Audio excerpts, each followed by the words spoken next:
মেয়ের রান্নাঘরে সবাইকে স্বাগত জানিয়ে আজকে আপনাদের জন্য রান্না করতে চলেছি পটেটো স্টিক।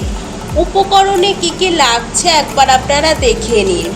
এখানে আলুগুলোকে সেদ্ধ করে নিয়েছি, ময়দা, কর্নফ্লাওয়ার, ধনে পাতা কুচি, চাট মশলা, পনির, শুকনো লঙ্কার গুঁড়ো, গোলমরিচের গুঁড়ো, চিলি ফ্লেক্স, নুন। সেদ্ধ আলুর মধ্যে দিয়ে দিচ্ছি নুন, শুকনো লঙ্কার গুঁড়ো, গোলমরিচের গুঁড়ো, চাট মশলা, চিলি ফ্লেক্স, ধনে পাতা কুচি, পনির, কর্নফ্লাওয়ার।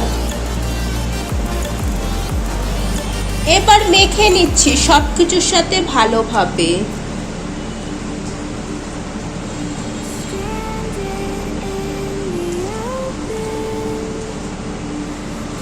সবকিছুর সাথে ভালোভাবে মিশিয়ে নিতে হবে।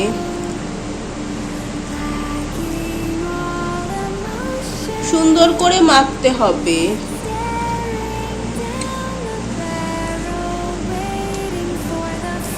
এবার দিয়ে দিচ্ছি সাদা তেল। তারপর আবারও ভালোভাবে মেখে নিচ্ছি।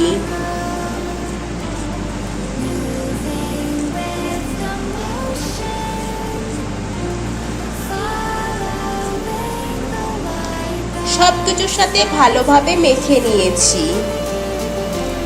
এবারে ডোটাকে বাক্সের মতন বানিয়ে নেব হাত দিয়ে।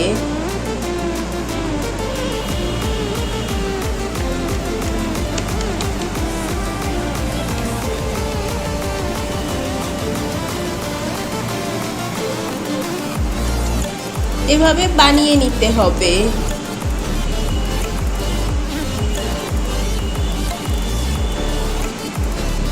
এবার এটা কেটে নিচ্ছি।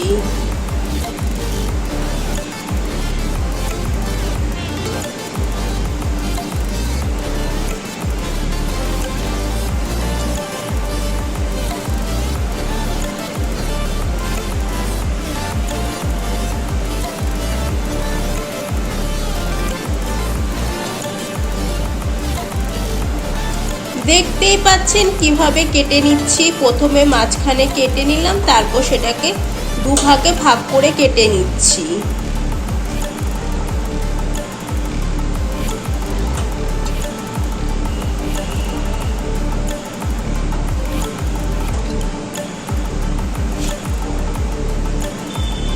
এবার প্লেটের মধ্যে এটাকে তুলে নিচ্ছি।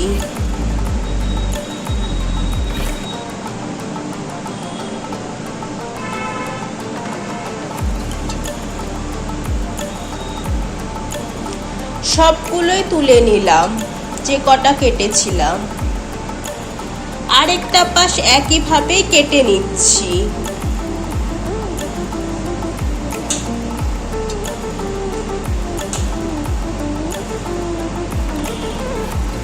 লম্বা লম্বা করে সবগুলোই কেটে নিলাম।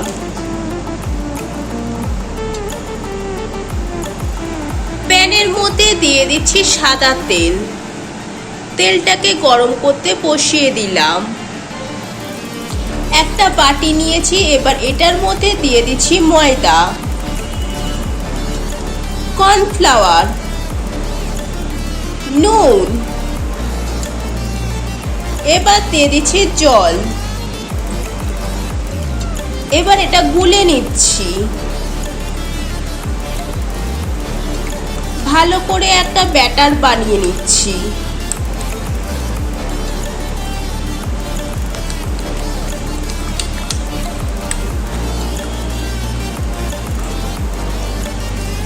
এই ব্যাটারটা কিন্তু খুব একটা পাতলা করা যাবে না। ব্যাটারটা বানিয়ে নিয়েছি। এবার আলুরগুলো ব্যাটারের মধ্যে চুবিয়ে নিচ্ছি। তারপর সাদা তেলের মধ্যে দিয়ে দিচ্ছি। প্রথমে আলু স্টিকগুলো ব্যাটারের মধ্যে দিয়ে তারপর তেলের মধ্যে দিয়ে দিতে হবে। এভাবেই আমরা সবগুলো বানিয়ে নেব। এভাবেই কিন্তু সবগুলো বানিয়ে নিচ্ছি। এই রেসিপিটা কিন্তু সম্পূর্ণ নিরামিষ পদ্ধতিতে দেখাচ্ছি। এবার একটা একটা করে উল্টিয়ে দিচ্ছি।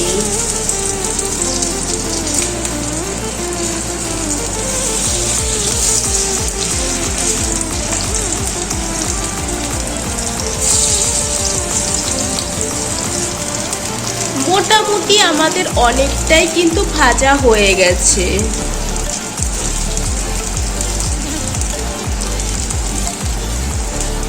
যেগুলো ভাজা হয়ে গেছে সেগুলোকে তুলে নিচ্ছি।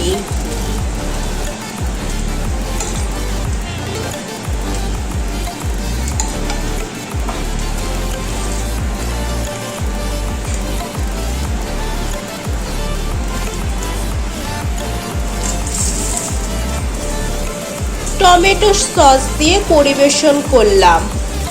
মা মেয়ের আজকের রান্না পটেটো স্টিক রেসিপিটি আপনাদের কেমন লাগলো অবশ্যই কমেন্ট করে জানাবেন। ভালো লাগলে চ্যানেলটি লাইক করে সাবস্ক্রাইব করে দেবেন, শেয়ার করে দেবেন। আজকের মতন বিদায় নিচ্ছি। সবাই ভালো থাকবেন, সুস্থ থাকবেন। সবাইকে টাটা।